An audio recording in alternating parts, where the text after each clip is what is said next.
Comme l'a si bien dit le président Macron, les poètes ne meurent jamais. Et Charles Aznavour, le géant sacré de la chanson française, incarnait véritablement ce sentiment. Pourtant, derrière les applaudissements et les projecteurs, il y avait un homme portant le poids d'une douleur personnelle, un père en deuil du vide laissé par son enfant pendant des siècles. Rejoignez-nous pour plonger dans l'histoire poignante de Charles Aznavour, un homme dont la vie et l'héritage ont été à jamais façonnés par les tragédies qui l'ont défini. Une enfance marquée par le déracinement et la survie au milieu de la tragédie. Charles Aznavour est né en 1924 dans le quartier de Saint-Germain-des-Prés à Paris. Sa famille, des immigrants arméniens, s'était installée en France et sa jeunesse a été marquée par la difficulté et le déracinement culturel. Il a été nommé Chanour Vaguinag Aznavourian par ses parents, Michael et Knar, qui étaient des survivants du génocide arménien.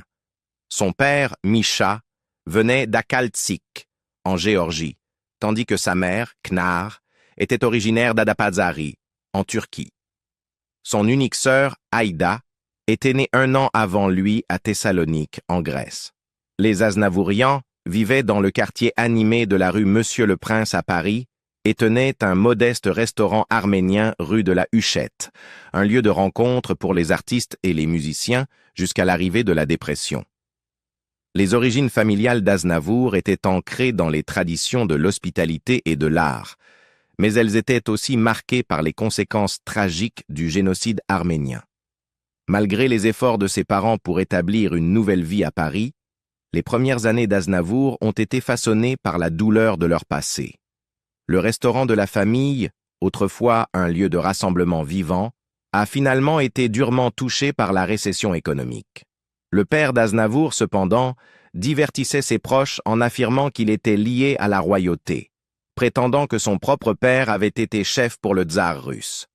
Aznavour a plus tard minimisé cette histoire, riant et racontant que son grand-père était en réalité chef pour le gouverneur de Tiflis, en Géorgie, plaisantant que le tsar ne venait visiter que tous les 150 ans. Dès son jeune âge, Aznavour fut plongé dans le monde de la performance, ses parents l'encourageant à se consacrer aux arts. À seulement 9 ans, il quitta l'école pour se concentrer sur sa passion pour le théâtre et le chant, adoptant le nom de scène Aznavour. Ses premiers pas dans le monde du spectacle le menèrent à passer des auditions pour des rôles, avec sa première performance dans la pièce Émile et les détectives en 1933. Ce fut seulement le début de son long et tumultueux parcours artistique. La Seconde Guerre mondiale marqua un chapitre décisif et douloureux dans la vie d'Aznavour. Avec l'occupation allemande de la France, la famille Aznavour s'impliqua dans des opérations de sauvetage clandestines aidant les persécutés. Aznavour et sa sœur Aïda jouèrent un rôle clé en cachant des Arméniens, des Juifs et d'autres personnes chez eux à Paris, risquant leur vie pour leur offrir refuge et sécurité. Leurs actions furent reconnues en 2017 lorsqu'ils reçurent le prix Raoul Wallenberg pour leur courage et leurs efforts humanitaires. La famille Aznavour était profondément liée au groupe de résistance Missak Manouchian, et leur implication dans ces entreprises risquées témoigne de leur courage et de leur engagement à protéger les personnes vulnérables pendant l'une des périodes les plus sombres de l'histoire. Les géants sacrés de la chanson française. La trajectoire de carrière de Charles Aznavour a été marquée à la fois par des difficultés et une grande brillance, et son ascension vers la célébrité internationale est survenue après des années de persévérance inlassable. Il a commencé à jouer dès son jeune âge, apparaissant dans sa première pièce, Un petit diable à Paris, puis dans un film, La guerre des gosses.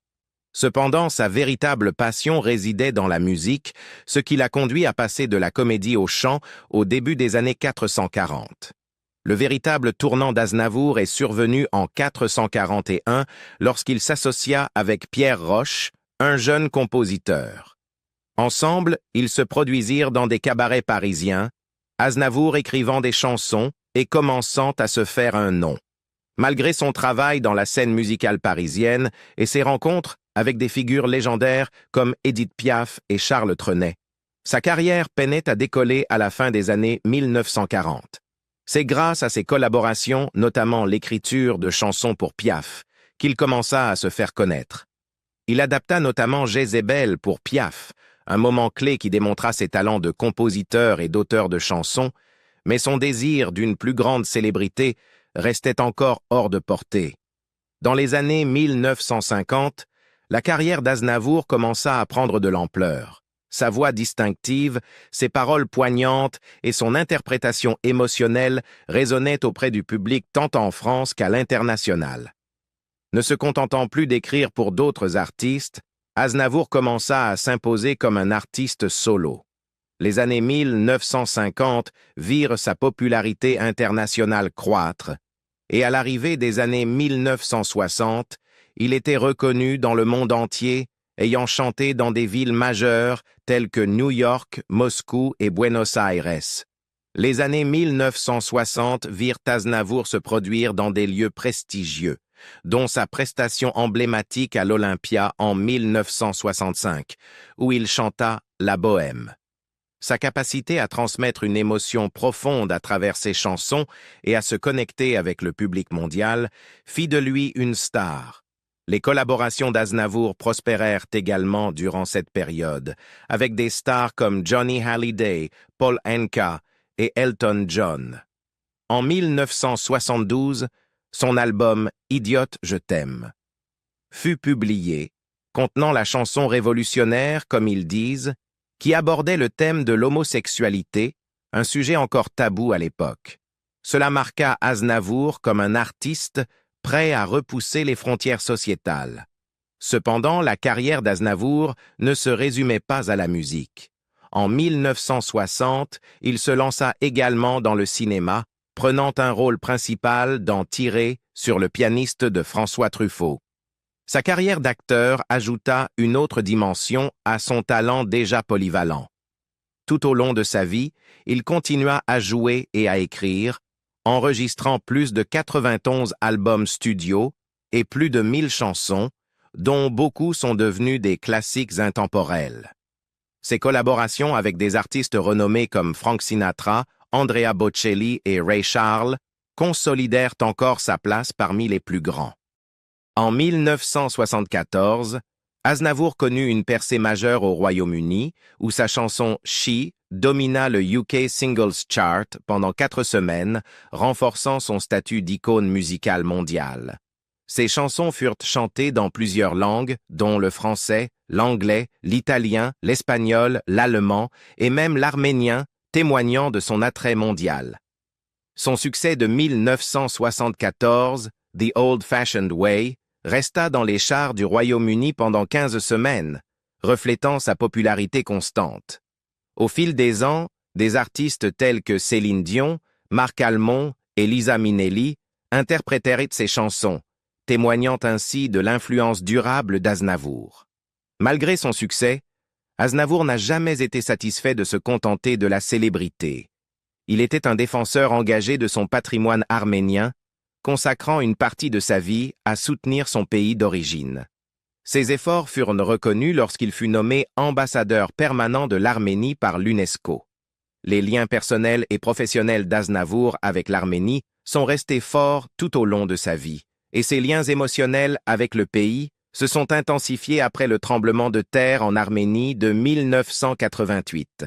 Avec le temps, la célébrité d'Aznavour n'a cessé de croître. Dans les années 1990, il continua à tourner largement, se produisant dans des pays à travers le monde. Ses concerts, souvent dans plusieurs langues, mettaient en valeur sa polyvalence d'artiste et son dévouement à atteindre un public diversifié. En 2006, Aznavour entama ce qu'il annonça comme sa tournée d'adieu, un couronnement de plus de 60 ans sur scène. Malgré sa santé déclinante, Aznavour continua à tourner, sa voix résonnant toujours profondément auprès de son public. Même dans les années 80, l'engagement d'Aznavour envers son art restait inébranlable. En 2009, il entreprit une tournée à travers l'Amérique du Nord, se produisant dans des lieux comme le Gibson Amphitheatre de Los Angeles. Ses tournées de fin de carrière le virent se produire aux côtés d'autres grands artistes comme Youssou N'Dour et enregistrer des duos mémorables avec Céline Dion, Josh Groban et Sting. En 2012, la tournée. En toute intimité, d'Aznavour continua, une marque de son lien intime et durable avec son public alors qu'il se produisait dans des salles pleines à travers le monde. Un plongeon dans ses mariages et ses 5 enfants. La vie de Charles Aznavour a été marquée par un succès remarquable ainsi que par de profondes tragédies personnelles. Tout au long de sa carrière, il a laissé un héritage en tant que chanteur, compositeur et interprète de renommée mondiale, admiré pour ses paroles poétiques et sa voix émotive. Cependant, sous les éloges publics, sa vie personnelle a souvent été assombrie par des événements déchirants dont il parlait rarement, préférant garder ses aspects privés. Le premier mariage d'Aznavour a eu lieu en 1946 avec Micheline Rugel-Fromentin. De cette union sont nés 2 enfants, Seda, né en 1947, et Charles, né en 1952. Seda, suivant les traces de son père, est devenue chanteuse et actrice. Elle a même joué aux côtés de lui dans le film La part des lions en 1971 et a enregistré un album de chansons arméniennes en 1988 pour lequel Aznavour a composé un morceau. Malgré cette collaboration professionnelle, leur mariage a été de courte durée et en 1955, Aznavour s'est remarié avec Evelyne Plessis. Avec Plessis, Aznavour eut un fils, Patrick, né en 1956. En 1967, Aznavour se maria pour la 3e fois avec Ulla Torssell, un mannequin suédois qu'il avait rencontré dans les années 1960. Ce mariage s'avéra être le plus long et le plus stable de sa vie, durant jusqu'à sa mort en 2018. Ulla devint son pilier de soutien, une présence constante tout au long de sa carrière et de sa vie personnelle. Ensemble, ils eurent 3 enfants. Katia en 1969, Misha en 1971 et Nicolas en 1977. L'influence d'Ulla sur Aznavour fut significative, car il parlait souvent de la façon dont leurs différences culturelles avaient enrichi leur relation. Il a un jour réfléchi sur leur union, disant « Elle me régulait, me mettait sur la bonne voie ».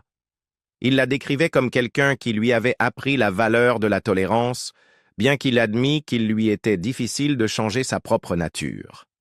Leur relation était marquée par un respect mutuel, et Ulla cherchait rarement les projecteurs, préférant une vie privée loin de l'attention publique. Aznavour reconnaissait son influence en disant « Elle m'a fait beaucoup de bien ». En tant que père, Aznavour était profondément lié à ses enfants. Malgré sa célébrité, il entretenait des relations proches avec chacun d'entre eux. Katia, sa fille aînée, a travaillé comme choriste à ses côtés pendant de nombreuses années et, en 2016, l'a rejoint sur scène pour un concert à Paris. Leur lien était évident lorsqu'ils partageaient des moments musicaux ensemble, et Katia a également joué un rôle important dans la production de son spectacle musical « Je me voyais », déjà en 2008, écrit par Laurent Ruquier. En 2017, Aznavour a reçu une étoile sur le Hollywood Walk of Fame et sa famille s'est jointe à lui pour célébrer cet événement, ce qui a renforcé davantage leur relation soudée. La distance et la tragédie finale de son fils. L'un des chapitres les plus tristes de la vie d'Eddie Mitchell est sans doute le décès de son fils Patrick Aznavour. Cette perte a laissé une douleur profonde et durable dans son cœur, un choc qu'il était impossible de surmonter complètement. La tristesse qui a suivi a laissé une cicatrice indélébile dans la vie d'Aznavour. Une cicatrice dont il parlait rarement ouvertement, mais qui était clairement évidente pour ceux qui l'entouraient. Patrick Aznavour est né dans des circonstances tumultueuses. Il était le fruit d'une liaison extra-conjugale entre Charles Aznavour et Arlette, une danseuse du cabaret Chez Lulu. À l'époque, Aznavour était marié à Micheline Rugel, et bien qu'il ait proposé de reconnaître l'enfant, Arlette a refusé, jugeant inacceptable d'avoir un enfant en dehors du mariage. Patrick reçut le nom de Bordès et fut élevé par Arlette et son compagnon. Cependant, La situation prit une tournure plus sombre lorsque le compagnon d'Arlette découvrit que Patrick n'était pas son fils biologique, ce qui mena à des années de mauvais traitements à l'égard du garçon. Le jeune Patrick souffrit énormément pendant son enfance, étant souvent soumis à des coups de la part de son beau-père. Par un retournement du destin, Arlette chercha plus tard Charles Aznavour pour qu'il prenne la responsabilité de son fils, et à l'âge de 9 ans, Patrick devint officiellement un Aznavour. Il fut alors élevé par Charles et sa seconde femme, Evelyne Plessis, qu'il avait épousée en 1955. Bien qu'il fût intégré dans cette nouvelle famille, les difficultés de Patrick continuèrent, et il devint de plus en plus replié sur lui-même. Charles Aznavour, un homme souvent sur les routes pour sa carrière, emmenait parfois Patrick en tournée avec lui. Pourtant, il remarquait fréquemment que Patrick disparaissait sans explication, revenant souvent seul à Paris. Aznavour était à la fois perplexe et inquiet du comportement de son fils, mais ses tentatives pour se rapprocher de lui semblaient échouer. Patrick devint un jeune homme solitaire, et vers le milieu des années 1970, la distance entre père et fils s'était creusée. Il fut retrouvé mort dans son appartement, 1 mois après son décès, sa vie ayant été emportée par une overdose de drogue. Bien que certains proches de la famille aient spéculé qu'il s'agissait d'un suicide, il fut confirmé que Patrick avait utilisé du Quaalude, un puissant sédatif qui lui a finalement coûté la vie. Ses demi-frères, Mischa et Nicolas Aznavour, réfléchirent plus tard à cette tragédie, admettant qu'ils ne connaissaient pas très bien Patrick, mais qu'ils comprenaient l'impact profond que cela avait eu sur leur père. Charles Aznavour ne se remit jamais entièrement de cette perte. Il en parlait rarement, gardant la douleur de la mort de Patrick profondément enfouie en lui. Mischa Aznavour, parlant de la réaction de son père à cette tragédie, fit remarquer que la mort de Patrick représentait une blessure permanente pour Charles, une blessure qu'il n'a jamais voulu affronter. Pour l'artiste, cette perte dévastatrice laissa un vide émotionnel que ni le succès ni les liens familiaux ne pouvaient guérir. En 1987, Aznavour sortit la chanson L'Aiguille, que certains considéraient comme un hommage à Patrick. Les paroles reflètent l'angoisse d'un parent ayant perdu un enfant à cause de la dépendance. Cependant, Mischa et Nicolas précisèrent plus tard que la chanson n'était pas spécifiquement dédiée à Patrick. Malgré cela, le poids émotionnel de la chanson reste indéniable, capturant la douleur qu'Aznavour a dû ressentir. Le biopic Monsieur Aznavour, sorti en octobre 2019, aborde la perte dévastatrice de Patrick. Interprété par Tahar Rahim, ce film offre un aperçu de la vie privée d'Aznavour, mettant en lumière les luttes émotionnelles qui ont façonné la vie de la légende. Il sert de rappel que même les figures les plus célébrées endurent des tragédies personnelles qui, peu importe les succès qu'elles obtiennent, ne peuvent jamais être pleinement surmontées. Un départ paisible après une vie de chagrin et d'héritage. Charles Aznavour a vécu ces dernières années marquées par une douleur profonde et persistante. Cette tragédie pesa lourdement sur Aznavour pendant les 4 décennies suivantes, avec une vie personnelle marquée par le chagrin et l'absence de son enfant. Malgré cela, Aznavour resta une figure appréciée dans le monde de la musique, continuant à se produire et à interagir avec ses fans jusqu'à ses 90 ans. Cependant, ses problèmes de santé commencèrent à le ralentir dans ces dernières années. En avril 2018, juste avant son 94e anniversaire, Aznavour se blessa en répétant pour un concert à Saint-Pétersbourg. Il se tira le dos, ce qui l'obligea à annuler une performance qui fut ensuite reprogrammée. Malheureusement, cela ne serait pas le dernier revers de sa santé. 1 mois plus tard, en mai, il tomba chez lui à Mouriès, se fracturant le bras à 2 endroits. Cette blessure conduisit à d'autres annulations de ses concerts, y compris ceux prévus pour les mois d'été. La douleur de la fracture persista, comme il le révéla dans une interview en septembre, quelques jours avant sa mort. Aznavour, qui avait toujours été ouvert sur ses vues concernant la vie et la mort, parla franchement de ses difficultés de santé lors d'interviews. Dans une conversation avec Anne-Élisabeth Lemoine sur l'émission française C'est à vous, il réfléchit à sa vie et à sa relation avec sa défunte sœur, Aïda. Ensemble, ils s'étaient promis de vivre jusqu'à 100 ans, un pacte qu'il ne put réaliser.